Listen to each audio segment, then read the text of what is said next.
Hello students, मैं रजनीश कुमार आपके अपने YouTube channel Rajnish maths academy में एक बार फिर से स्वागत करता हूं।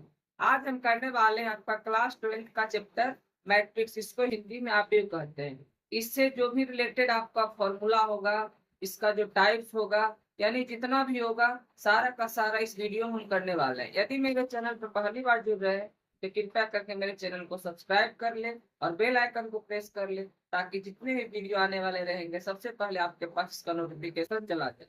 तो हम स्टार्ट करते हैं आपका मैट्रिक्स से। तो ये आपका चैप्टर का नाम क्या है? मैट्रिक्स। क्या है ये? मैट्रिक्स। हिंदी में इसे क्या कहते हैं? आव्यूह कहते हैं। क्या कहते हैं? आव्यूह कहते हैं। मैट्रिक्स का जो प्लूरल होता है, मैट्रिक्स, मैट्रिक्स का प्लूरल क्या होता है? मैट्रिसेस होता है। क्या होता है? मैट्रिसेस होता है। मैट्रिक्स का प्लूरल क्या होता है? मैट्रिसेस होता है। उसके बाद अब मैट्रिक्स के बाद आता है तो मैट्रिक्स का डिफिनेशन क्या होता है? तो यह एक आयताकार क्षेत्र है। क्या है? वह वह वह आयताकार क्षेत्र, वह आयताकार क्षेत्र जिसमें जिसमें यम जिसमें यम क्षैतिज तथा यन उदग्र रेखा हो। यम क्षैतिज तथा यन उदग्र रेखा हो। वह वह आव्यूह कहलाता है। वह क्या कहलाता है? आव्यूह कहलाता है। वह आयताकार क्षेत्र। आव्यूह क्या होता है? एक आयताकार क्षेत्र होता है, मतलब रेक्टेंगुलर फील्ड होता है। ये जो आप बोर्ड देख रहे हैं ये क्या है? आयताकार क्षेत्र है, रेक्टेंगुलर फील्ड है। ये आपका इसका ये क्या है? लेंथ है। ये क्या आपका इसका लेंथ है। और इधर आपका क्या है? ये ब्रेथ है, चौड़ाई है। ये लंबाई हो गई, ये चौड़ाई। ये क्या है? एक आयताकार क्षेत्र है। तो आयताकार क्षेत्र जिसमें यह क्षैतिज तथा यह उदग्र रेखा हो, वह क्या कहलाता है? आव्यूह कहलाता है। फिर उसके बाद आव्यूह आव्यूह को आव्यूह को अंग्रेजी वर्णमाला के आव्यूह को अंग्रेजी वर्णमाला के किसी किसी भी किसी भी बड़े अक्षर, आव्यूह को अंग्रेजी वर्णमाला के किसी भी बड़े अक्षर, सपोज मान लीजिए A B C D E dot dot dot X Y Z से सूचित किया जाता है। सूचित किया जाता है। आव्यूह को अंग्रेजी वर्णमाला के किसी भी बड़े अक्षर द्वारा सूचित किया है। अब इसको आप चाहो तो कैपिटल ए से भी नोट कर सकते हो, या कैपिटल बी से, या डी से, या एफ से, या जेड से। मतलब कोई भी लेटर से आप डिनोट कर सकते हो, लेकिन क्या होना चाहिए? कैपिटल होना चाहिए। तथा आव्यूह आव्यूह के अवयव आव्यूह के अवयव तो इंग्लिश में क्या कहते हैं? एलिमेंट्स। आव्यूह के अवयव को अंग्रेजी वर्णमाला के छोटे अक्षरों द्वारा छोटे अक्षरों द्वारा सूचित किया जाता है। ठीक है। आव्यूह को अंग्रेजी वर्णमाला के बड़े अक्षर द्वारा तथा इसके अवयव के एलिमेंट्स को छोटे अक्षरों द्वारा सूचित किया जाता है। आव्यूह को आव्यूह को आव्यूह को 3 चिन्हों द्वारा दर्शाया जाता है। आव्यूह को कितने चिन्हों द्वारा दर्शाया जाता है? आव्यूह को 3 चिन्हों द्वारा दर्शाया जाता है। कितने चिन्हों द्वारा दर्शाया जाता है? 3 चिन्हों द्वारा। एक आपका है ये स्मॉल ब्रैकेट द्वारा, एक आपका दूसरा है बिग ब्रैकेट द्वारा, एक आपका तीसरा है, एक आपका तीसरा है। ये इस टाइप से लेकिन इसमें सबसे ज्यादा आपको मिलेगा बिग ब्रैकेट के रूप में, और ये भी आपको कभी कभी देखने को मिलेगा स्मॉल ब्रैकेट। मतलब आप इनको 3 चिन्ह द्वारा 3 साइन द्वारा दर्शाते हैं। एक आपका स्मॉल ब्रैकेट, एक आपका बिग ब्रैकेट और एक आपका ये मॉड है, और ये इसके मॉड के अंदर मॉड, क्या कर सकते हैं डिटरमिनेंट के अंदर डिटरमिनेंट। मतलब इस टाइप से इसको सूचित किया जाता है। ये आपको बहुत कम जगह मिलेगा, लेकिन ये सबसे ज्यादा आपको ये मिलेगा, और ये भी आपको देखने को मिल सकता है। तो बिग ब्रैकेट द्वारा भी और स्मॉल ब्रैकेट द्वारा भी, ये दोनों तो कम से कम आपको जरूरी याद रखिए।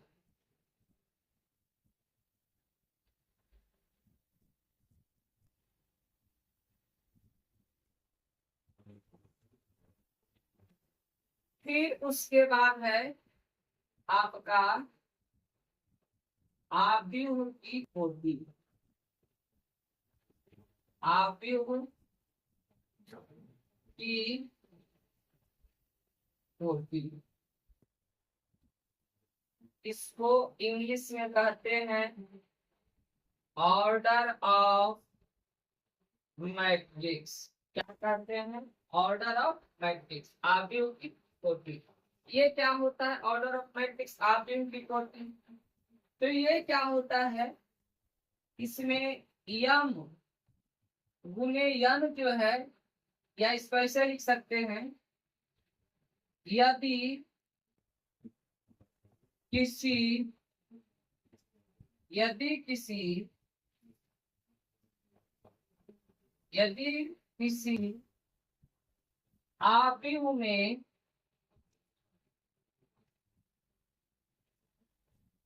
रो, और हिंदी में कहते हैं पंक्ति, रो की संख्या यानी पंक्ति की संख्या यम तथा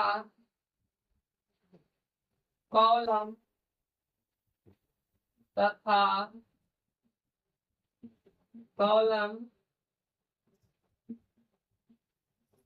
की संख्या, कॉलम हिंदी में स्तंभ कहते हैं, कॉलम की संख्या,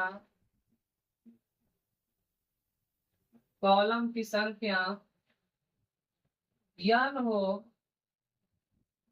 तो कॉलम की संख्या यन हो तो यम गुने यन इस आव्यूह की कोटि कहलाता है। क्या कहलाता है? आव्यूह की कोटि कहलाता है। ये जो आप देख रहे हो जैसे लिखा गया है, ये जो है मान लिया जाए यहाँ 2 लिखा हुआ है, 3 लिखा हुआ है, 5 लिखा हुआ है, 6 लिखा हुआ है, 2 लिखा हुआ है, 1 लिखा हुआ है, 5 लिखा हुआ है, 11 लिखा हुआ है, 2 लिखा। सपोज दैट ये एक मैट्रिक्स, तो यहाँ मैट्रिक्स को किससे डिनोट किया गया? कैपिटल लेटर से, ए से डिनोट किया गया। आप चाहे तो 26 अक्षर होता है किसी भी बड़े अक्षर द्वारा, लेकिन कैपिटल होना चाहिए, इसको डिनोट कर सकते हैं। तो ये जो देख रहे हो ये आपका पहला लाइन, ये जो देख रहे हो ये आपका R1, ये क्या है? R1 है, यानी मतलब पहला रो है, यानी पहला पंक्ति। ये जो आप देख रहे हो ये आपका R2 है, ये दूसरा रो है। और ये जो आप देख रहे हो ये R3 है, मतलब तीसरा रो। ये हो गया रो। इधर हम कॉलम दर्शा लेते हैं। ये 2 है, 3 है, 5 है, 6 है, 2 है, 1 है, 5 है, 11 है, 2 है। और ये जो आप देख रहे हैं ये खड़ा लाइन, ये आपका पहला कॉलम हो गया, ये आपका दूसरा कॉलम हो गया, और ये आपका तीसरा कॉलम हो गया। यानी कि ये आपका बड़ा लाइन जो है ना ये रो है, और जो खड़ा लाइन है वो क्या है? कॉलम। मतलब रो की पहचान क्या है? रो कैसा रहेगा? रो आपका ऐसा पड़ा हुआ लाइन रहेगा, ठीक है। रो कैसा रहेगा? पड़ा हुआ लाइन रहेगा। कैसा रहेगा? पड़ा लाइन रहेगा। और जो आपका कॉलम है, और जो आपका कॉलम है कैसा रहेगा? ये खड़ा लाइन रहेगा। कैसा रहेगा? ये खड़ा लाइन रहेगा। कैसा रहेगा? ये खड़ा लाइन रहेगा, ठीक है। तो आपको ध्यान रखना है, रो पड़ा, रो पड़ा और कॉलम खड़ा। रो कैसा होता है? पड़ा लाइन, और कॉलम कैसा होता है? खड़ा। और प से क्या होता है? पंक्ति होता है। प से क्या होता है? पंक्ति। प से क्या होता है आपका? पंक्ति होता है, ठीक। तो आप प से क्या लिख सकते हैं? हम प से पंक्ति, प से पंक्ति। यानी रो का हिंदी क्या होता है? प से पंक्ति हो जाता है। रो का हिंदी क्या होता है? पंक्ति। और कॉलम का हिंदी क्या होता है? स्तंभ होता है। क्या होता है? स्तंभ होता है। तो ध्यान रखोगे, रो पड़ा और कॉलम खड़ा, प से पंक्ति, प से पड़ा लाइन, ठीक। ये कॉलम आपका स्तंभ हो गया, ये खड़ा दीवार की तरह से रहे, ठीक है। ये था रो और ये था कॉलम।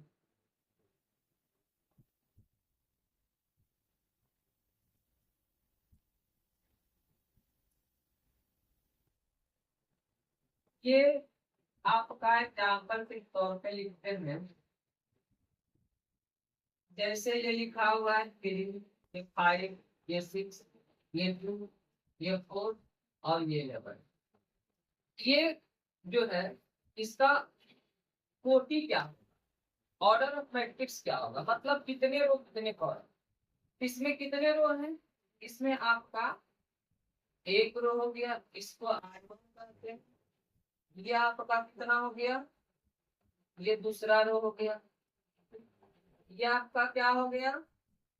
पहला कॉलम हो गया। ये क्या हो गया? दूसरा कॉलम हो गया। ये क्या हो गया? तीसरा कॉलम। यानी ये जो आप देख रहे हैं ये जो मैट्रिक्स है, इसमें जो अवयव है इसका एलिमेंट्स 3, 5, 6, 2, 4, 11। आपसे कहेगा इसमें इसका ऑर्डर क्या है, तो यानी इसका कोटि क्या है। तो इसमें से कितना रो है? 1, 2, यानी रो कितना है? और कॉलम कितना है? कॉलम कितना है? 1, 2, 3। तो शुरू वाले रो को दर्शाता है और बाद वाले किसका दर्शाता है? कॉलम को। याद रहे, शुरू वाले रो को दर्शाता है, बाद वाले कॉलम को। इसमें 2 रो और 3 कॉलम हो गया। तो शुरू वाले रो को दर्शाता है, बाद वाला किसका दर्शाता है? कॉलम। तो ये आपका रो हो गया, 2 रो हो गया, 3 कॉलम हो गया। आपसे पूछेगा क्वेश्चन कि अवयवों की संख्या, क्या पूछेगा? सबसे पहला देखते हैं क्या पूछेगा। इसमें से आपका 3 टाइप्स का क्वेश्चन रहेगा। पहला क्वेश्चन क्या रहेगा? आव्यूह की कोटि, क्या रहेगा? आव्यूह की कोटि क्या है? आव्यूह की कोटि क्या है? इसको इंग्लिश में कहते हैं order of matrix. Order of matrix यानी आव्यूह की कोटि क्या है? तो इसका आंसर क्या हो जाएगा? इसका आंसर हो जाएगा 2 गुने 3। क्या हो जाएगा? 2 गुने 3 हो जाएगा। उसके बाद रो को जम से डिनोट करते हैं और कॉलम को एन से डिनोट करते हैं। फिर आपका दूसरा क्वेश्चन रहेगा, आपसे कह देगा कि अवयव की संख्या पूछ देगा। क्या पूछ देगा? अवयव की संख्या पूछ देगा। तो अवयव की संख्या पूछ देगा, जो इसका ऑर्डर होगा आप दोनों को क्या करोगे? गुना कर लोगे। यानी रो और कॉलम को गुना करने के बाद क्या आएगा? 2 3 जा 6। तब क्या आ जाएगा? आपका आंसर 6 आ जाएगा। अवयव की संख्या क्या आ जाएगा? 6 आ जाएगा। और एक चीज ध्यान दीजिएगा, आपका ये आपका इस टाइप से रहेगा। ये इसका नाम है A11, इसका नाम है A12। ये इस प्रकार से A11 है, A12 है, A13 है। इस प्रकार से आपका A14 है। ऐसा ही चलते जाएगा, dot dot dot dot dot. कहाँ हो जाएगा? ए, यहाँ देखिए क्या लिखा हुआ है? 1। सभी जगह क्या लिखा हुआ है? 1। तो ये आपका कहाँ चला जाएगा? सभी जगह क्या है? 1 है। तो आप इस प्रकार से ये चलते जाएगा, इस टाइप से रहेगा। यहाँ आप 2 1 लिख लीजिए। मतलब ये 1 1 का मतलब हुआ पहला रो पहला कॉलम, पहला रो दूसरा कॉलम, पहला रो तीसरा कॉलम, पहला रो चौथा कॉलम। इस प्रकार से आपका ये बढ़ते जाए।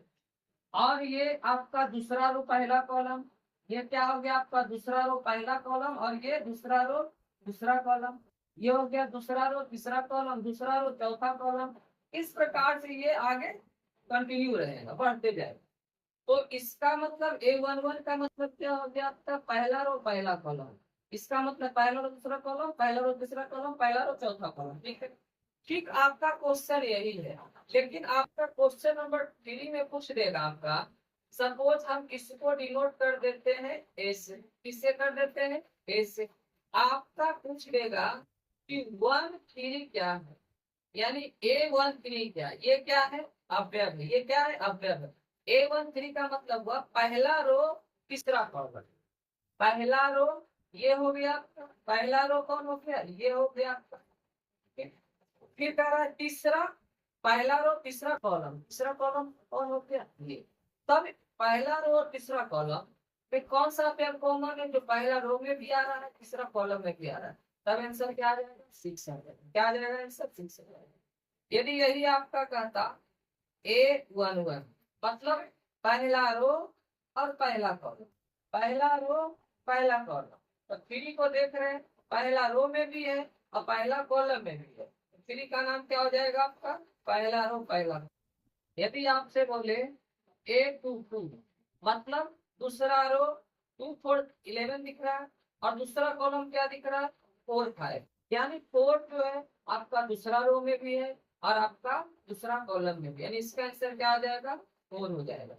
फिर यदि आपका क्वेश्चन रहे दूसरा रो तीसरा कॉलम, यानी A23 का मतलब दूसरा रो तीसरा कॉलम। दूसरा रो ये रहा आपका और तीसरा कॉलम क्या रहा? ये रहा। दूसरा रो क्या रहा? 2 4 11 और तीसरा कॉलम क्या रहा आपका? 6 11। तो 11 इसका हो जाएगा आंसर, क्योंकि 11 आपका दूसरा रो में और तीसरा कॉलम में। इस प्रकार आपका इतना टाइप का क्वेश्चन इसमें निकालने के लिए कहेगा। एक मैट्रिक्स दे देगा, उसमें पूछेगा कि अवयव की कोटि क्या है इसका। दूसरा कह देगा इसका अवयव की संख्या क्या है, नंबर ऑफ एलिमेंट्स। तीसरा कह देगा आपका कि जो अवयव है A13 क्या होगा, A22 क्या होगा। इसमें इसका नाम क्या हो गया? A11, इसका नाम A12, इसका नाम A13, इसका नाम A21, इसका A22। इसका नाम 1 2 3 इस प्रकार से आप निकाल सकते हैं। एक्सरसाइज जो आपका इसमें 3.1 पढ़ना है, इसमें पूरा आपका इतना में बन जाएगा। एक्सरसाइज 3.1 कंप्लीट हो जाएगा।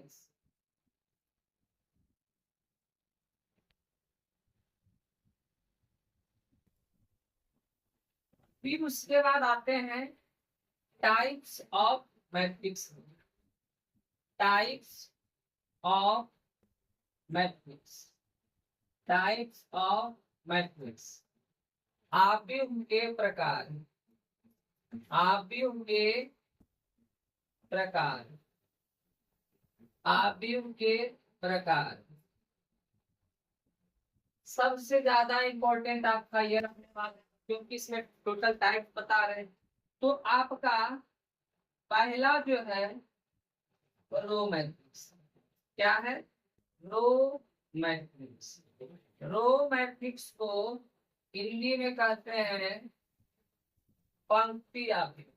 क्या कहते हैं? पंक्ति आव्यूह। पंक्ति आव्यूह इसको कहते हैं। वैसा आव्यूह। वैसा आव्यूह। वैसा आव्यूह जिसमें जिसमें रो जिसमें रो की संख्या 1 हो। रो की संख्या क्या हो? 1 हो। ठीक है। वैसा अभी जिसमें रो की संख्या 1 होगा क्या कहलाता है? रो मैट्रिक्स यानी पंक्ति आव्यूह। अब इसका एग्जाम्पल क्या हो? एग्जाम्पल सपोज ले लेते हैं। मान लिया जाए ये आपका क्या है? Matrix A. इसमें रो 1 ही होना चाहिए। ये लिखे 3 5 6। अब बताइए इसमें रो कितना है? 1 ही रो है। पड़ा हुआ लाइन कितना? 1 है, यानी आपका 1 रो है। लेकिन कॉलम कितना है? 1 2 3, यानी इसका ऑर्डर क्या हो जाएगा? 1 गुने 3। तो इसमें रो की संख्या कितना है? रो कितना है? 1 है। कॉलम कितना है? 3। तो क्या लिखा है? वैसा आव्यूह जिसमें रो की संख्या 1 हो। मतलब इसमें रो 1 होना चाहिए। कॉलम कितना भी हो उससे प्रभाव नहीं पड़ेगा, लेकिन रो 1 चाहिए। और दूसरा एग्जाम्पल लेते हैं। ये लिखे आपका 2 3। इसमें भी रो कितना है? 1 रो है।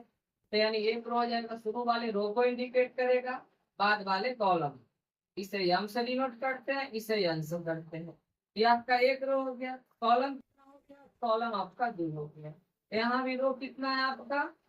रो की संख्या 1, मतलब इसमें रो 1 होना चाहिए। आपका दूसरा है कॉलम मैट्रिक्स। दूसरा क्या है आपका? Column matrix.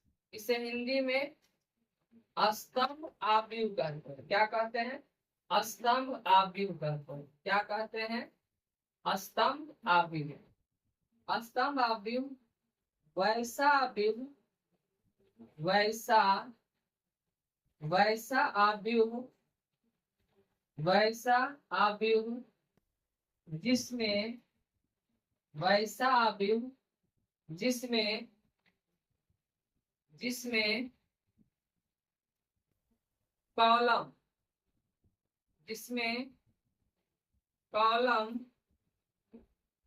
की संख्या 1 हो। कॉलम की संख्या 1 हो। इसमें रो की संख्या 1, तो रो मैट्रिक्स कहलाता है। इसमें कॉलम की संख्या 1 हो तो कॉलम मैट्रिक्स कहलाता है। एग्जाम्पल में लेते हैं। ये आपका 3 है 2 है। देखिए इसमें रो कितना है? 1 2। रो कितना है? पड़ा हुआ लाइन 2। लेकिन कॉलम कितना है? 1 है। यानी इसका ऑर्डर क्या हो गया? 2/1। यानी शुरू वाले रो को इंडिकेट करता है, बाद वाले कॉलम को। इसमें क्या बोल रहा है कि रो इसमें कॉलम की जो है आपका कॉलम है, जिसमें कॉलम की संख्या है, यहाँ कॉलम बाद वाला कॉलम होता है।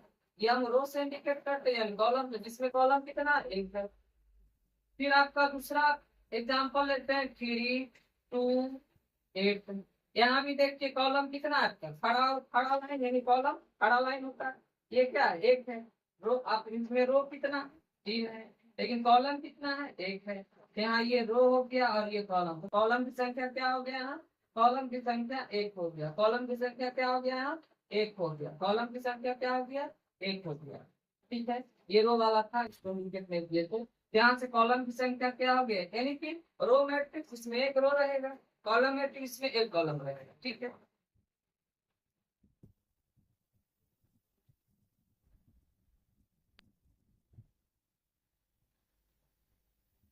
तीसरा एक आपका होता है रेक्टेंगुलर मैट्रिक्स। क्या होता है? रेक्टेंगुलर, हाँ रेक्टेंगुलर, रेक्टेंगुलर मैट्रिक्स। इसे हिंदी में कहते हैं आयताकार, आयताकार आव्यूह, आयताकार आव्यूह। वैसा आव्यूह, वैसा आव्यूह, वैसा आव्यूह जिसमें, जिसमें रो तथा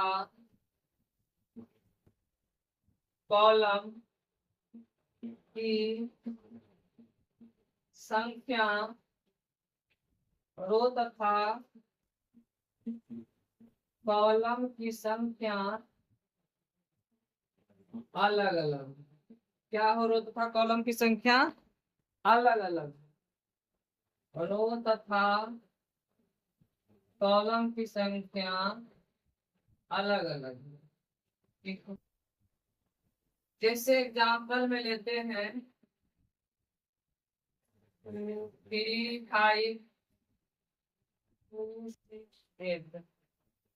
इसमें रो कितना है? 2। रो की संख्या कितना है?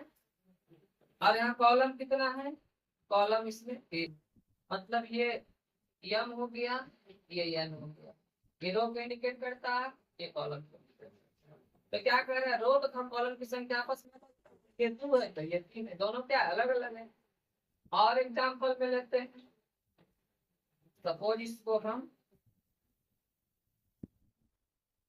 ऐसे नोट कर लेते हैं। एक दूसरा एग्जाम्पल लेते हैं 5 6। अब ये क्या हो गया, रो कितना है? एक, कॉलम कितना है? 2। ये रो है, ये कॉलम है, ये यम है, ये, यानी इसमें क्या है, रो पर कॉलम की संख्या अलग अलग है, तब क्या कहा जाएगा आपका? रेक्टेंगुलर मैट्रिक्स, आयताकार। फिर आपका क्या पढ़ना है? Square matrix. क्या है? Square matrix, square matrix, square matrix. इसको हिंदी में कहते हैं वर्ग आव्यूह। क्या कहते हैं? वर्ग आव्यूह। वर्ग आव्यूह वैसा आव्यूह है, वैसा, वैसा आव्यूह जिसमें, जिसमें रो तथा, रो तथा कॉलम की संख्या, कॉलम की संख्या बराबर है। रो तथा कॉलम की संख्या क्या हो? रो तथा कॉलम की संख्या बराबर, अर्थात यम इक्वल यन हो। क्या हो? यम इक्वल यन। जैसे एग्जाम्पल में लेते हैं, ए एक मैट्रिक्स है, यहाँ 3 है, 5 है, 2 है, 6 है। कितना रो है? 2 रो। कॉलम कितना है? यानी 2 रो 2 कॉलम, यानी ये आपका रो हो गया और ये क्या हो गया? कॉलम। यानी आपस में क्या होता है? बराबर होता है। रो को यम से भी नोट करते हैं, कॉलम को यम से। यानी यहाँ से क्या आ जाएगा? यम बराबर यन होगा। क्या हम कह सकते हैं इसको एम गुने एम भी कर सकते हैं, एन गुने एन भी कर सकते हैं। तो इसमें क्या होता है, रो और कॉलम की संख्या आपस में बराबर होता है। सपोज दैट एग्जांपल और लेते हैं, एक मैट्रिक्स है बी, 3 2 1 5 6 8 2 8 9। कितना रो है, 1 2 3। वो कॉलम कितना है, 1 2 3। मतलब ये 3 बाई 3 ऑर्डर का है। इसमें रो और कॉलम की संख्या क्या है, आपस में बराबर है, अर्थात यम बराबर क्या है, यम।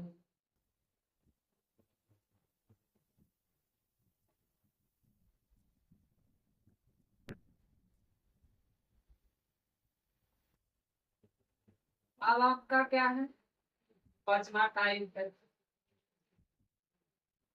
Diagonal matrix.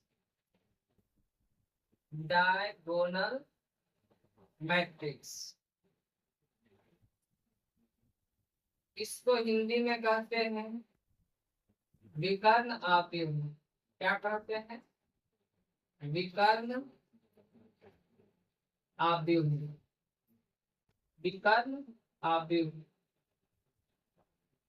वैसा आव्यूह, वैसा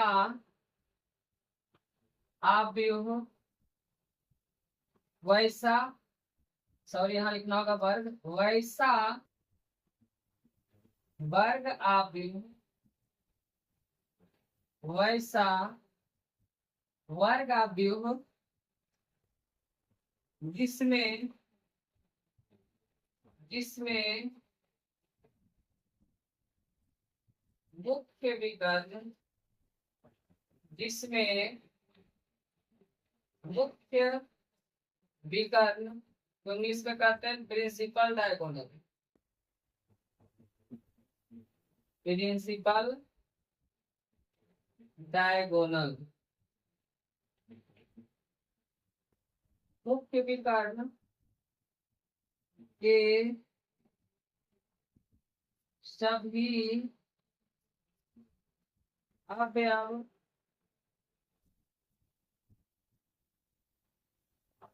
अलग अलग हो। सभी अवयव क्या हो, अलग अलग हो। सभी अवयव क्या हो, अलग अलग हो, तथा उसके अतिरिक्त, तथा उसके अतिरिक्त सभी अवयव, सभी अवयव शून्य हो, तथा उसके अतिरिक्त क्या हो, सभी अवयव शून्य हो। वह क्या कहलाता है, डायगोनल मैट्रिक्स विकर्ण। एक कोई मैट्रिक्स है, एक कोई वर्ग आव्यूह है, 3 0 0 5 0 6। ये आपका 0 हो गया, 0 हो गया, और ये 9 हो गया। ये क्या है, वर्ग आव्यूह। सबसे पहले तो वर्ग आव्यूह, इसमें कितना रो है, 3 रो, कॉलम कितना है, 3।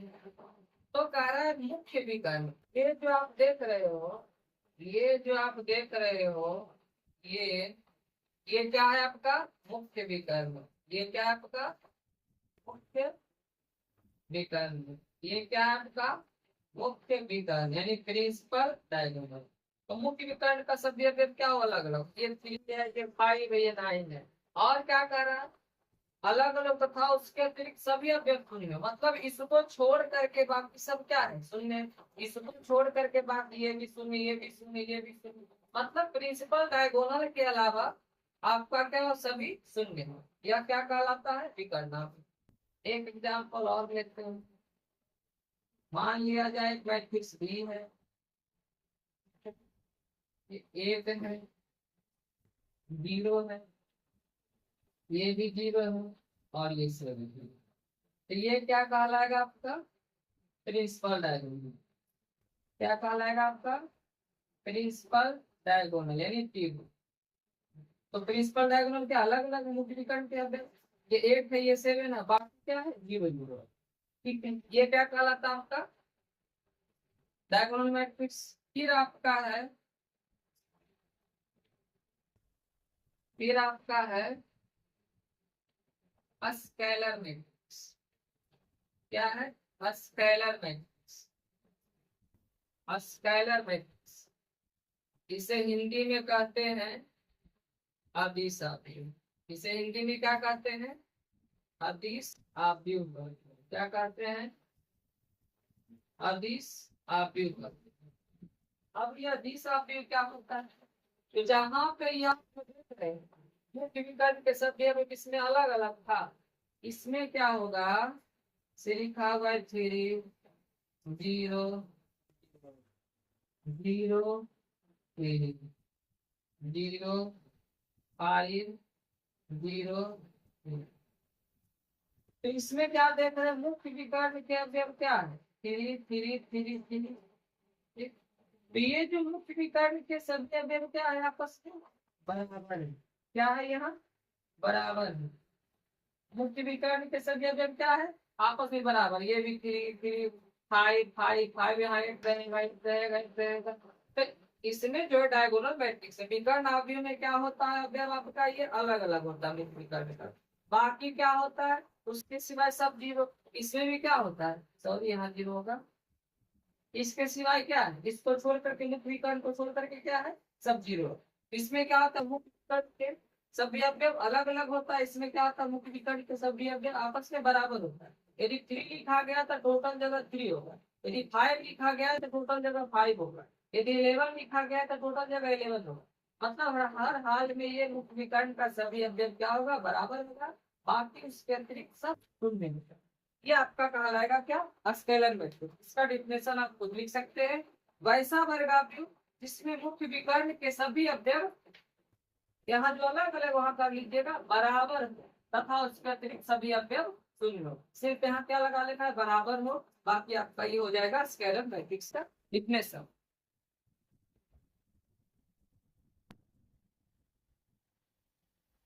फिर चलते हैं टाइप नंबर 7 में। एक आपका है आइडेंटिटी मैट्रिक्स। क्या है? Identity matrix. आइडेंटिटी मैट्रिक्स, इसे यूनिट मैट्रिक्स के नाम से भी जाना जाता है। यूनिट मैट्रिक्स, इसका हिंदी क्या होता है? आइडेंटिटी का तत्समक आव्यूह। क्या होता है? तत्समक आव्यूह। तत्समक आव्यूह, इसका हिंदी क्या था? यूनिट मैट्रिक्स का एकांक आव्यूह या इकाई आव्यूह। एकांक आव्यूह या इकाई आव्यूह क्या होता है? एकांक आव्यूह होता है या इकाई आव्यूह होता है। ठीक है। तो आइडेंटिटी मैट्रिक्स क्या होता है? इसका डेफिनेशन, वैसा वैसा वर्ग आव्यूह, वैसा वर्ग आव्यूह जिसमें जिसमें मुख्य विकर्ण यानी प्रिंसिपल डायगोनल, मुख्य विकर्ण के सभी अवयव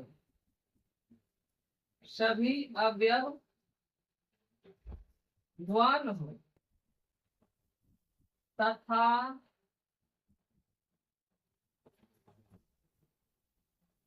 तथा उसके अतिरिक्त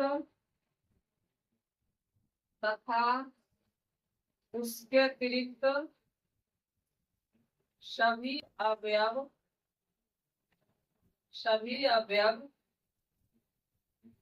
शून्य हो तथा उसके अतिरिक्त क्या हो? सभी अवयव शून्य हो।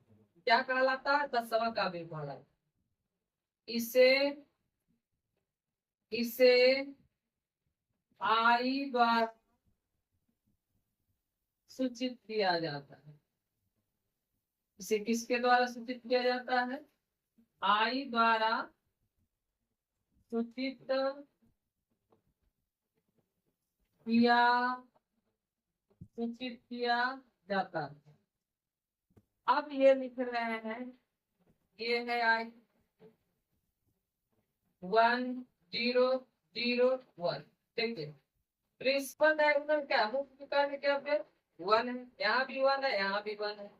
तो ये इसको हम लिख सकते हैं I2 क्यों? क्योंकि ये 2 रो 2 कॉलम है, इसमें 2 रो 2 कॉलम है। I2 का मतलब क्या हो गया? 2 रो 2 कॉलम। एक और लिखते हैं आपका I3, इसमें क्या हो जाएगा?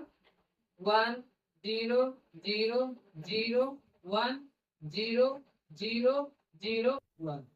ये क्या हो जाएगा? I3, क्योंकि इसमें क्या है? 3 रो 3 कॉलम। तो I2 कुछ नहीं है, मतलब 2 रो 2 कॉलम वाला कह रहा है लिखने के लिए आइडेंटिटी मैट्रिक्स। I3 का मतलब 3 रो 3 कॉलम वाला आइडेंटिटी मैट्रिक्स कह रहा है। तो मुख्य विकर्ण के सभी अगर क्या हो 1 हो, यहाँ भी 1 है, यहाँ भी 1 है, यहाँ भी 1 है, बाकी सब क्या है 0। ये क्या कहलाएगा? आइडेंटिटी मैट्रिक्स यानी यूनिट मैट्रिक्स। अब यहाँ से आपको क्वेश्चन में पूछ देता है, दे देता है कि निम्न में से कौन एकांक आपकी होगा। इसको ध्यान रखो, मुख्य विकर्ण के सभी अवयव, ये इसको कहते हैं मुख्य विकर्ण। इधर नहीं जाना है आपको, जहां से स्टार्टिंग हुआ वहां से देखो। इन्हें कि आप ऐसा कर लोगे, यहाँ से लिख लोगे 0 1 0, तब बोलोगे यहाँ से विकर्ण क्या है? यहाँ 1 1 है, ये आई का मान हो जाएगा, ये गलत हो जाएगा। ये क्या हो जाएगा? गलत हो जाएगा। आपका 1 1 इधर होना चाहिए, लेफ्ट साइड होना चाहिए। मुख्य विकर्ण का नाम इसको दिया गया, इसको नहीं। ये सिर्फ विकर्ण है, इसका नाम दिया गया क्या? मुख्य विकर्ण। ये जो शुरू से स्टार्टिंग हो, तो इसका ये होगा, ये नहीं होगा, ठीक है। एग्जाम में पूछ देता है कि कौन इसमें से क्या है? मुख्य विकर्ण। ये आपका क्या आइडेंटिटी मैट्रिक्स, इसमें से कौन सा है, ठीक है। फिर हम चलते हैं, एक आपका टाइप है जीरो मैट्रिक्स। क्या है? Zero matrix. Zero matrix Hindi में कहते हैं इसे शून्य आव्यूह। क्या कहते हैं? शून्य आव्यूह। शून्य आव्यूह बहुत ही सिंपल है। वैसा आव्यूह इसका सभी अवयव क्या हो? शून्य हो। सभी अवयव क्या हो? शून्य हो। यहाँ भी शून्य, यहाँ भी शून्य, यहाँ भी शून्य, ठीक है। इसको क्या कहते हैं? जीरो मैट्रिक्स कहते हैं, शून्य आव्यूह कहते हैं।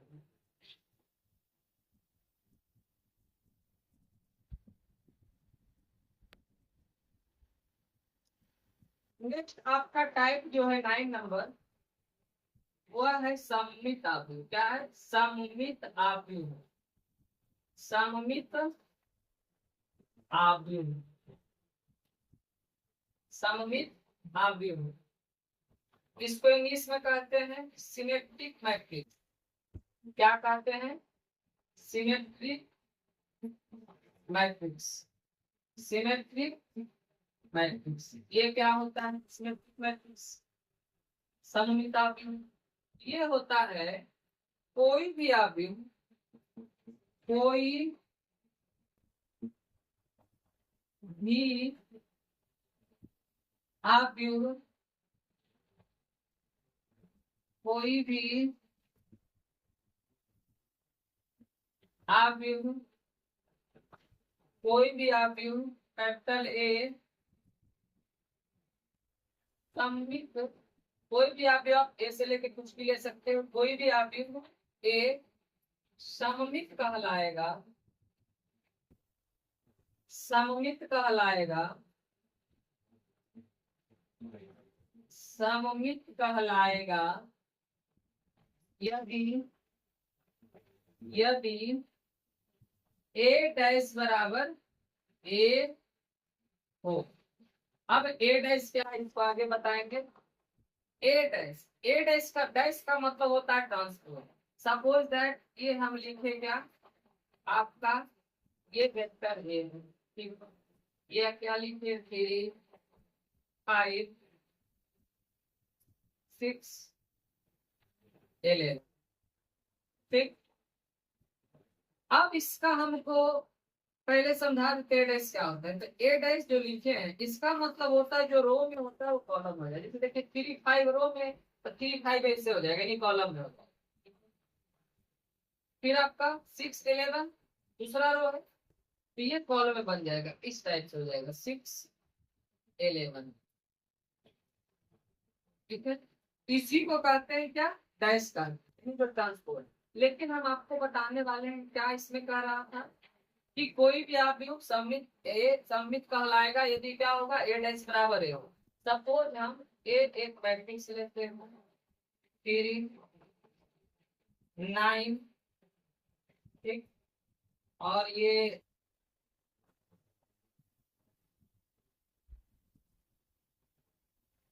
11, ठीक, ये कोई मैट्रिक्स है।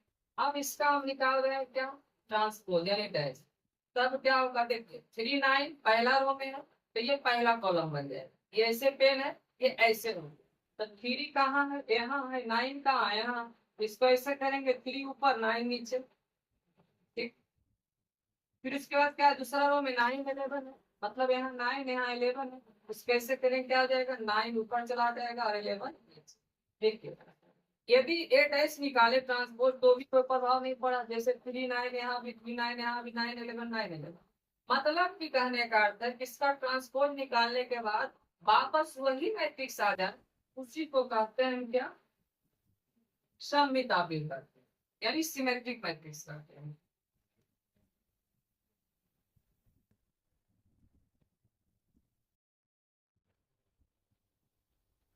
तो हम चल रहे थे किसमें, सममितापी में। सममितापी को इंग्लिश में क्या करते हैं, सिमेट्रिक मैट्रिक्स। तो सममितापी को बताया गया कि कोई भी आप ए सममित कहलाएगा कब, जब ए डैश बराबर क्या हो, ए क्या हो, ए डैश बराबर ए क्या हो।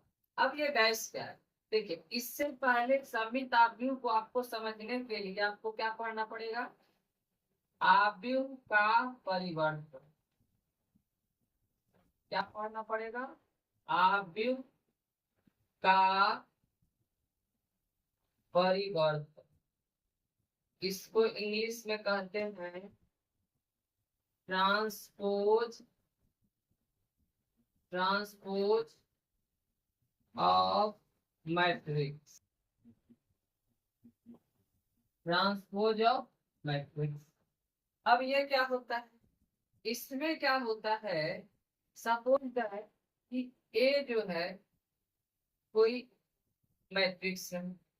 सपोज ये 3 है 5 है 6 है 8 है, ए कोई मैट्रिक्स है। तो ये हम क्या निकाल रहे हैं, ए डैश निकाल रहे हैं।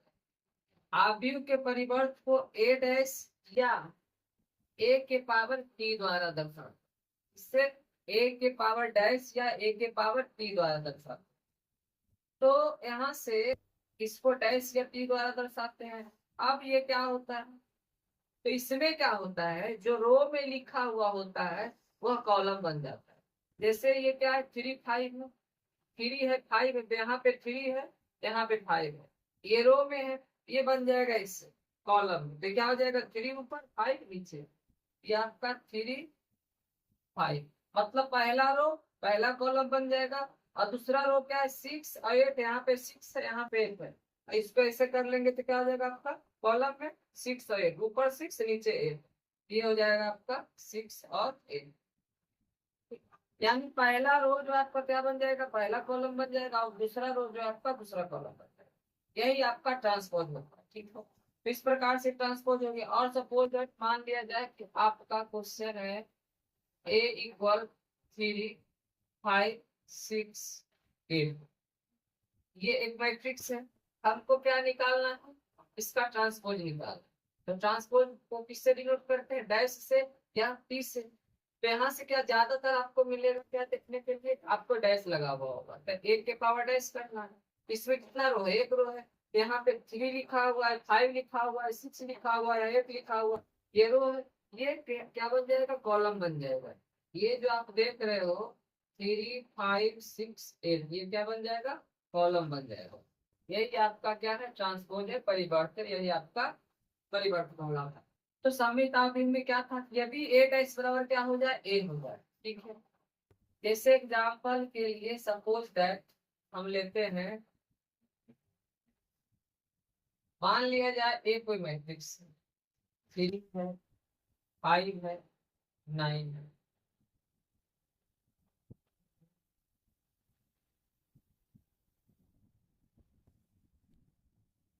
जैसे आपका क्या है, ये एक मैट्रिक्स है, ठीक है, 3 कॉलम का। हमको क्या निकालना है, ए डैश निकालना है, यानी ट्रांसपोज निकालना है, ठीक। आप डैश द्वारा डिनोट कर सकते हो या टी द्वारा। तो अब इसको क्या करेंगे, देखो ये पहला रो जो लिखा हुआ है यहाँ 359, 359, तो पहला रो क्या बन जाएगा, पहला कॉलम बन जाएगा, यानी आपका हो जाएगा 359। फिर आपका क्या है, 586 दूसरा रो है, तो क्या बन जाएगा, ये दूसरा कॉलम बन जाएगा 586। फिर इसके बाद क्या है, तीसरा रो क्या है, 9611, ये क्या बन जाएगा, तीसरा कॉलम बन जाएगा 9611। अब इसको मिलाते हैं, यहाँ क्या है 359, यहाँ भी 359, यहाँ क्या है 586, यहाँ भी क्या है 586, यहाँ क्या है 9611, यहाँ भी क्या है 9611। मतलब कि ट्रांसपोज निकालने के बाद आपका कोई प्रभाव नहीं पड़ता है। तो क्या यहाँ लिखा है कि ए डैश बराबर है, मतलब कि इसको ट्रांसपोज निकालते हैं तो फिर पुनः क्वेश्चन ही आ जाता है, यानी ए डैश बराबर क्या आ जाता है, ए आ जाता है। यही क्या कहलाता है, सममित आव्यूह कहलाता है।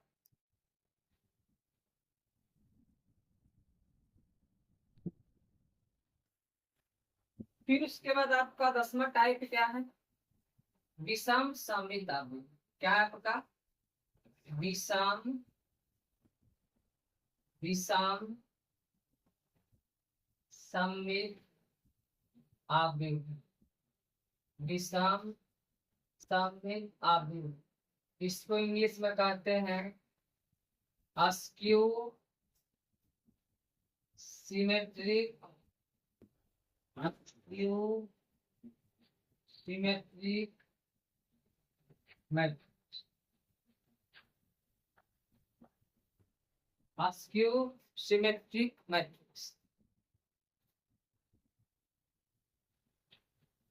कोई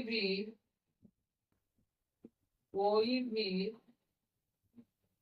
आव्यूह capital A askew symmetric matrix कहलाएगा, विषम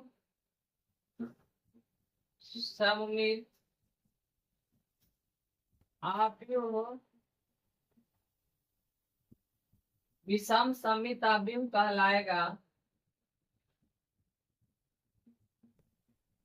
कहलाएगा, यदि यदि ए डैश इक्वल क्या हो, माइनस ए, ए डैश इक्वल क्या हो, माइनस ए। यानी उसमें क्या था, सममित आव्यूह में ए डैश बराबर ए रहता था, इसमें क्या है, ए डैश बराबर माइनस ए रहता है। अब इसमें हम कुछ एग्जाम्पल लेते हैं, इसमें क्या करते हैं, कुछ एग्जाम्पल लेते हैं।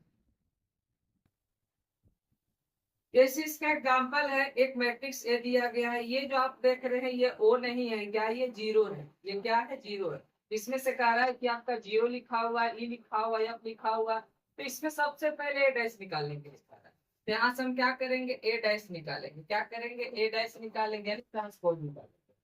जब ट्रांसपोज निकालेंगे तो ये जीरो ई एफ पहला रो है, जो जीरो ई एफ क्या बन जाएगा, कॉलम बन जाएगा, ये आपका हो जाएगा जीरो ई एफ।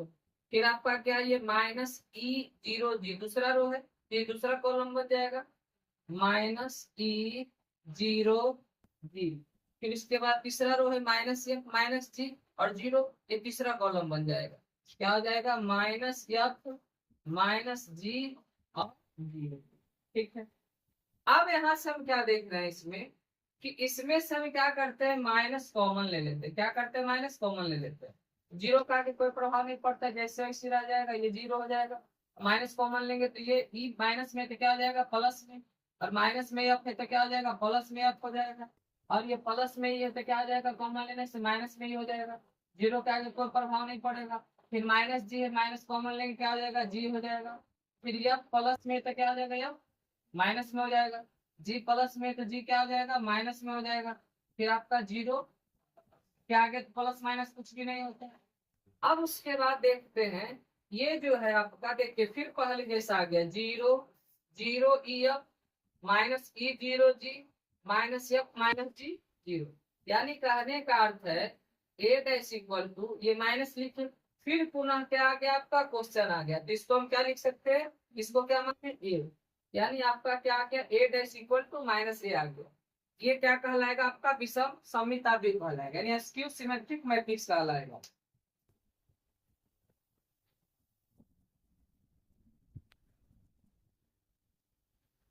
अब आगे का आपका टॉपिक क्या है,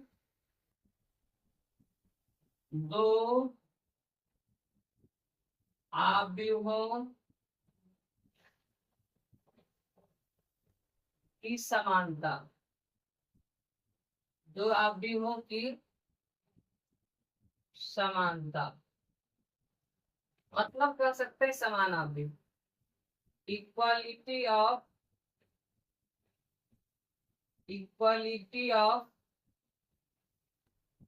to matrices, equality of to matrices, दो आव्यूह, दो आव्यूह, दो आव्यूह कैपिटल ए और कैपिटल बी, दो आव्यूह कैपिटल ए और कैपिटल बी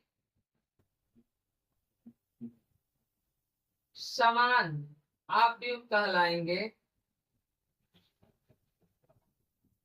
समान आव्यूह कहलाएंगे, कहलाएंगे यदि, यदि पहला दोनों का कोटि यानी ऑर्डर, दोनों का कोटि क्या है, दोनों का कोटि समान हो, दोनों का क्या हो कोटि समान हो। दूसरा क्या, संगत अवयव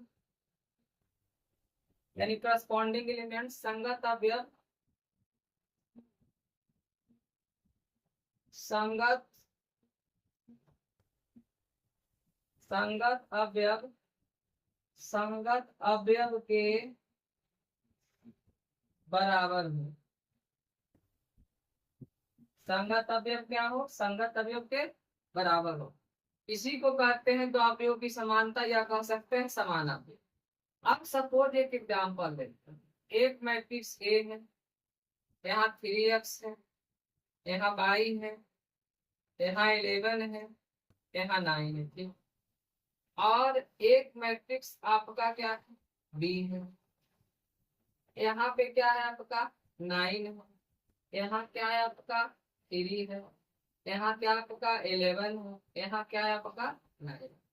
अब एक मैट्रिक्स ए है और एक मैट्रिक्स बी है, तो हम कह सकते हैं कि ये दोनों मैट्रिक्स क्या है आपस में बराबर है, क्यों, क्योंकि ये भी दो रो दो कॉलम के बराबर है और ये भी दो रो दो कॉलम के बराबर है। जब ए बराबर बी होगा तो हम कह सकते हैं कि 3x और y ये 11 है और ये 9 है, इक्वल आपका क्या हो जाएगा 9 3 11 और 9, तो दोनों आपस में क्या होगा बराबर होगा, बराबर क्यों होगा, क्योंकि दोनों समान कोटि का, ये भी दो रो दो कॉलम, ये भी दो रो दो कॉलम, तो क्या हो जाएगा संगत अवयव के बराबर, यानी कि 3x के बराबर होगा 9 के बराबर होगा। ये क्या है संगत अवयव a11 है, ये भी क्या है a11 है, मतलब पहला रो पहला कॉलम, ये भी पहला रो पहला कॉलम, और 3x किसके बराबर हो जाएगा 9 के बराबर, 3x बराबर क्या हो जाएगा 9 हो जाएगा, तो 3 3 जा 9 यानी x का मान क्या हो जाएगा आपका 3 हो जाएगा। फिर हम क्या लिख सकते हैं, y किसके बराबर हो जाएगा 3 के बराबर हो जाएगा, यानी कि y बराबर क्या हो जाएगा 3 हो जाएगा। इस प्रकार ये आपका ये आंसर भी हो जाएगा, यहाँ 11 यहाँ भी 11 यहाँ 9 यहाँ भी 9 है। इस प्रकार ये क्या हो गया इक्वालिटी ऑफ टू मैट्रिक्स, या कह सकते हैं इसमें से आपका क्या है इक्विवेलेंट मैट्रिक्स, यानी आव्यूह की समानता या समान आव्यूह।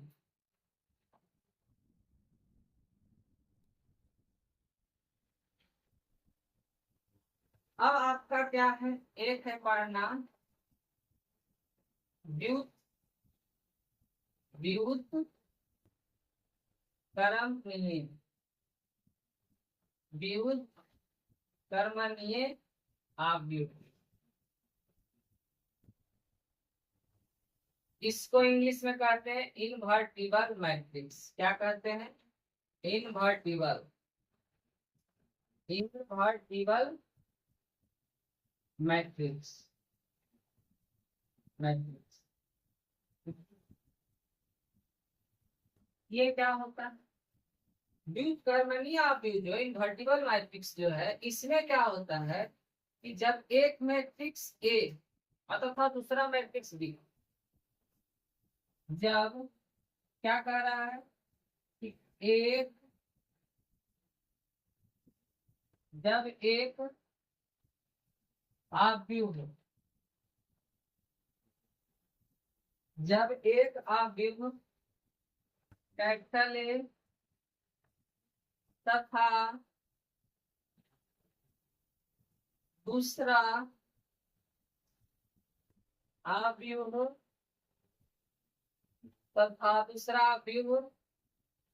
कैपिटल बी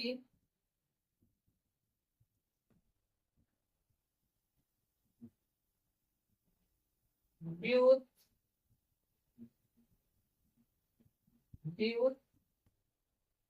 व्युत्क्रमणीय आव्यूह कहलाएगा, व्युत्क्रमणीय आव्यूह कहलाएगा यदि यदि ए और बी का गुणनफल और बी और ए का गुणनफल दोनों का क्या आ जाए? बराबर आ जाए, आई आ जाए। क्या आ जाए? यानी ए बी बराबर क्या हो जाए? बी ए हो जाए। यदि ए बी बराबर बी ए हो गया, दोनों का ए और बी का गुणनफल, बी और ए के गुणनफल बराबर आ गया किसका? आई के। तो आई मतलब क्या होता है? आइडेंटिटी मैट्रिक्स, यानी 1 0 0 1। यदि ये आ गया तब क्या कहलाएगा? ये व्युत्क्रमणीय आव्यूह कहलाएगा। इसे इसे ए इनवर्स द्वारा सूचित, इसे ए इनवर्स द्वारा सूचित किया जाता है। ये आपका क्या हो गया? इनवर्टिबल मैट्रिक्स हो गया, व्युत्क्रमणीय आव्यूह। अब उसके बाद चलते हैं, अब उसके बाद है दो आव्यूह का योग तथा अंतर। The sum of two matrices and the difference of two matrices। तो कह रहा है कि दो आव्यूह का योग तथा अंतर, ये जो है, तो दो आव्यूह को, दो आव्यूह मान लेते हैं कैपिटल ए, दो आव्यूह कैपिटल ए और कैपिटल बी को तब ही जोड़ा जा सकता है, तब ही जोड़ा या घटाया जा सकता है जब दोनों, जब दोनों आव्यूह का कोटि क्या हो? समान हो। दोनों के आव्यूह का कोटि क्या हो? समान हो, यानी ऑर्डर ऑफ मैट्रिक्स क्या हो? समान हो। तो संगत अवयव को, यानी करस्पॉन्डिंग एलिमेंट जो होगा संगत अवयव को संगत अवयव में जोड़ा या घटाया जा सकता है। जैसे एग्जांपल में लेते हैं, सपोज दैट एक मैट्रिक्स ए है 5 3 2 6 और एक मैट्रिक्स बी है 3 2 9 8। देखिए ये आपका कितना रो कितना कॉलम का है, 2 रो 2 कॉलम का। इसका कोटि क्या है, 2 रो 2 कॉलम, 2 गुने 2। ये भी आपका क्या है, 2 गुने 2। तो दोनों क्या है, समान कोटि का है। तब हम क्या कर सकते हैं, दोनों को जोड़ेंगे। जब दोनों को जोड़ेंगे क्या आ जाएगा आपका, 5 और 3 8 हो जाएगा। फिर आपका 3 और 2 क्या हो जाएगा, 5 हो जाएगा। 2 और 9 क्या हो जाएगा, 11 हो जाएगा। 6 और 8 क्या हो जाएगा, 14 हो जाएगा।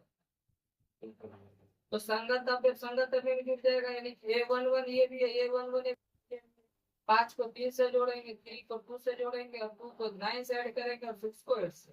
इस प्रकार ये आपका क्या आ जाएगा, आंसर आ जाएगा। सपोज एक क्वेश्चन लेते हैं, ये दूसरा नंबर, यहाँ लिखे 3 8 6 5 4 9 और एक मैट्रिक्स आपका है 2 3 4 7। अब जब ये दोनों मैट्रिक्स को जोड़ेंगे तो दोनों मैट्रिक्स नहीं जुड़ेगा। क्यों, क्योंकि ये जो है आपका कितना रो है, 1 2 2 रो है, कॉलम कितना है 1 2 3, यानी ये 2 रो 3 कॉलम और ये क्या आपका 2 रो 2 कॉलम का। ये इसको जोड़ा नहीं जा सकता, इसको क्या जोड़ा नहीं जा सकता है। क्यों नहीं जोड़ा जा सकता है, क्योंकि दोनों का कोटि अलग अलग है। क्योंकि क्योंकि दोनों का कोटि अलग अलग है।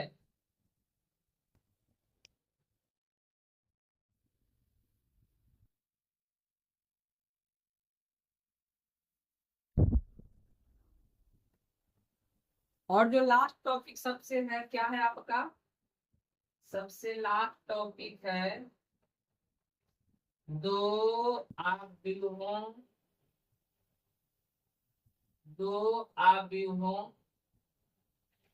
का गुणनफल। दो आव्यूहों का क्या गुणनफल, इसको इंग्लिश में कहते हैं multiple of to matrices. Multiple of to matrices. दो आव्यूह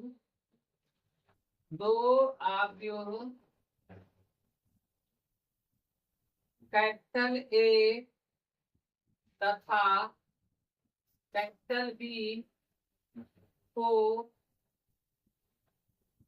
तभी गुना किया जा सकता है, तभी गुना किया जा सकता है, तभी गुना किया जा सकता है,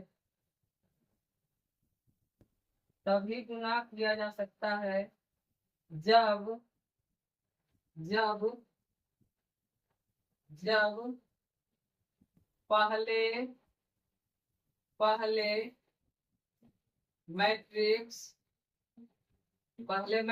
यानी ये का कॉलम, पहले मैट्रिक्स का कॉलम तथा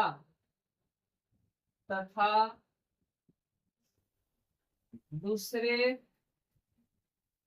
मैट्रिक्स यानी बी का का रो आपस में क्या हो, आपस में बराबर हो, आपस में क्या हो, बराबर हो। जैसे एग्जांपल में लेते हैं, मान लिया जाए एक मैट्रिक्स ए है, ये लिखा गया 3 5 2 8 9, ठीक। कितने रो कितने कॉलम, कितना रो, 1 2, 2 रो, कॉलम कितना है, 1 2 3, 3 कॉलम। यहाँ रो की संख्या कितना, 2, कॉलम की संख्या क्या कितना, 3। अब एक हम क्या लेंगे, मैट्रिक्स बी लेंगे, जिसमें 1 2 3 4 5 6, ठीक है। कितना रो इसमें है, 1 2 3, कॉलम कितना है, 1 2, ये हो गया रो और ये हो गया कॉलम। दो अवयवी को गुना तभी किया जा सकता है जब पहले मैट्रिक्स का कॉलम, पहले मैट्रिक्स का कॉलम दूसरे मैट्रिक्स का रो आपस में क्या हो, बराबर हो, आपस में क्या हो, बराबर हो। देखिए यहाँ क्या है, 3 है, यहाँ भी क्या है 3, यहाँ 5 रहेगा तो यहाँ भी 5 चाहिए, यहाँ 6 है तो यहाँ भी 6 चाहिए। मतलब पहले मैट्रिक्स का कॉलम दूसरे मैट्रिक्स का रो आपस में बराबर हो तभी गुना किया जा सकता है, अन्यथा गुना नहीं किया जा सकता, ठीक है। यदि हम आप सपोज दैट आपका क्वेश्चन ले लें 3 2 5 6, ठीक, ये आपका 2 रो 2 कॉलम है। एक मैट्रिक्स आपका है 1 2 3 4 5 6 7 8 9, ये 3 रो 3 कॉलम है। तो क्या कहता है, गुना तभी होगा जब पहले मैट्रिक्स का कॉलम, ठीक है, ये रो को इंडिकेट कर रहा है और ये कॉलम, पहले मैट्रिक्स का कॉलम दूसरे मैट्रिक्स का रो आपस में क्या हो, बराबर हो। अब देखिए ये जो दोनों है आपस में बराबर है, नहीं बराबर, यहाँ 2 है, यहाँ क्या है 3 है, यहाँ 2 है तो यहाँ भी 2 होना चाहिए, यहाँ 3 है तो यहाँ भी 3 होना चाहिए, मतलब दोनों बराबर नहीं है। अर्थात अर्थात ए बी ज्ञात नहीं किया जा सकता है। तो सबसे पहले क्या करना, आपको चेक करना है कि गुना होगा या नहीं होगा, तब गुना करना था, अन्यथा गुना नहीं करना, ठीक है। फिर हम चलते हैं कि दो अवयव को गुना कैसे किया जाता है, इसका गुणनफल कैसे ज्ञात किया जाता है। तो आपका यहाँ से टॉपिक क्या है, दो अवयव का गुणनफल कैसे निकाला जाता है। देखिए अब यहाँ से जैसे एक मैट्रिक्स से है एक मैट्रिक्स में, एक चीज ध्यान रहे, मैट्रिक्स में ए और बी का गुणनफल बी और ए का गुणनफल क्या होता है, दोनों बराबर नहीं होता है, दोनों क्या होता है, अलग अलग। यदि आपका कभी ए बी और बी ए को गुना करिएगा, यदि बराबर आ गया तब क्या हो जाएगा, ये इन आपका आइडेंटिटी मैट्रिक्स हो जाएगा, ठीक है। क्या हो जाएगा, आइडेंटिटी मैट्रिक्स।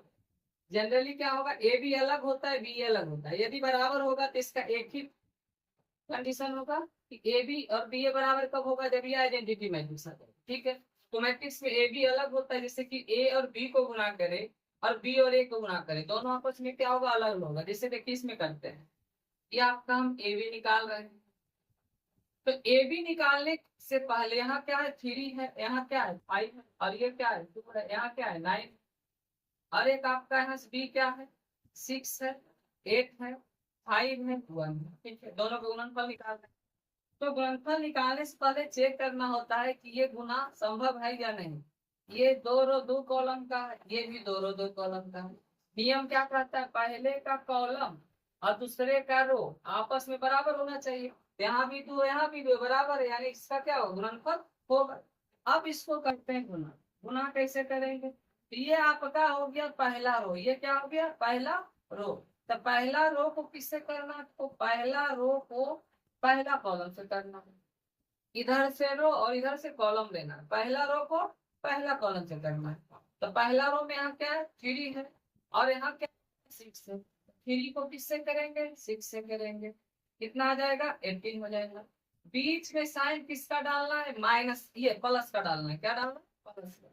फिर 5 को किससे गुना करेंगे 5 से, तो क्या आ जाएगा 25 हो जाएगा। फिर उसके बाद पहला रो को किस पहला कॉलम से कर दिए गुना, अब पहला रो को किससे करेंगे दूसरा कॉलम से करेंगे। दूसरा कॉलम में क्या है 8 है और 1 है, क्या है 8 है और 1 है, तो 3 को 8 से करेंगे क्या हो जाएगा 24। फिर 5 को करेंगे 1 से, क्या हो जाएगा 5, बीच में साइन क्या आएगा माइनस आएगा। यदि एक रो और होता तो पहला रो को तीसरा रो से करते, पहला रो को तीसरा कॉलम से करते, सॉरी पहला रो को चौथा कॉलम से करते, तो जितना कॉलम होगा पहले पहला रो से सबको गुना किया जाएगा। तो हमने पहला रो को पहला कॉलम से कर लिया, पहला रो को दूसरा कॉलम से कर लिया। अब उसके बाद क्या करेंगे, पहला रो से गुना आपका हो गया, अब क्या करेंगे दूसरा रो। अब ये जो आप देख रहे हो दूसरा रो है, अब दूसरा रो को आप पहला कॉलम से करोगे, दूसरा रो को किससे पहला कॉलम से, तो 2 को करोगे 6 से कितना आएगा, और यहाँ कहाँ लिखना है दूसरा रो, यहाँ से स्टार्टिंग है तो नीचे आ जाना है। फिर 2 को 6 से करेंगे तो क्या आएगा 12 आएगा। फिर आपका 9 को 5 से करेंगे क्या आएगा 45 आ जाएगा।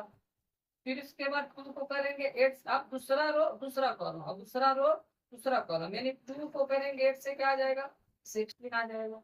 9 को करेंगे 1 से क्या आ जाएगा 9 आ जाएगा, बीच में साइन क्या आता है प्लस का आता है।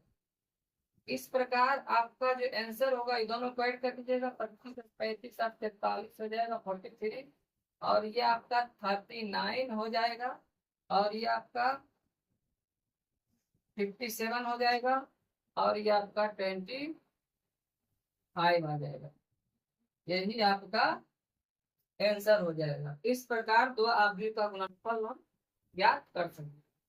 एक सबसे जो लास्ट टॉपिक है, यदि आपका क्वेश्चन पूछ देगा कि ए कोई मैट्रिक्स है 3x2 ऑर्डर, कितना 3x2 ऑर्डर, अब एक मैट्रिक्स जो बी वह 2x5 ऑर्डर का, ए कोई मैट्रिक्स है 3x2 ऑर्डर का, बी जो मैट्रिक्स है 2x5 ऑर्डर का, तो कहेगा ए बी का कोटि क्या होगा, मतलब ए बी कौन से ऑर्डर का मैट्रिक्स है। तो यानी ए को और बी को गुना किया होगा, तो गुना तभी संभव है जब पहले का कॉलम, ये रो हो गया और ये कॉलम, ये रो हो गया और ये कॉलम, पहले का कॉलम दूसरे का रो आपस में क्या होना चाहिए बराबर होना चाहिए। यहाँ भी 2 यहाँ भी 2 बराबर है, ये दोनों क्या आपस में बराबर है, यानी इसका मतलब गुना संभव है। ये तो अब गुना तो होगा, लेकिन गुना होगा तो कौन से ऑर्डर का मैट्रिक्स होगा, तो ये दोनों तो बराबर हो गए, तो बचा क्या शुरू का क्या बचा 3 बचा, यानी ए बी जो होगा क्या होगा शुरू का क्या बचा 3 बचा, लास्ट का क्या बचा 5 बचा, यानी इसका आंसर जो होगा वो 3x5 ऑर्डर का ये मैट्रिक्स होगा। क्या होगा इसका आंसर 3x5 ऑर्डर का ये मैट्रिक्स होगा। इस प्रकार आपका इसमें जितना भी मैट्रिक्स में जो भी आपका थ्योरी था लगभग लगभग इसका डिफिनेशन, इसका टाइप्स हमने एक छोटा सा प्रयास किया। यदि कहीं गलती इसमें कहीं हुआ होगा हो सकता है तो इसके लिए क्षमा चाहते हैं। यदि ये वीडियो आपको हेल्पफुल लगता है अच्छा लगता है तो कृपया करके मेरे चैनल को सब्सक्राइब कर ले और शेयर करें अपने दोस्तों में, और अभी तक जो नहीं जुड़े हैं इस चैनल से कृपया करके जुड़ जाएं। इसमें जितना भी आपका एग्जाम जो 2025 में होगा इसका टोटल कवर इसमें किया गया है। फिर मिलेंगे नेक्स्ट वीडियो में, तब तक के लिए bye bye, take care, thank you.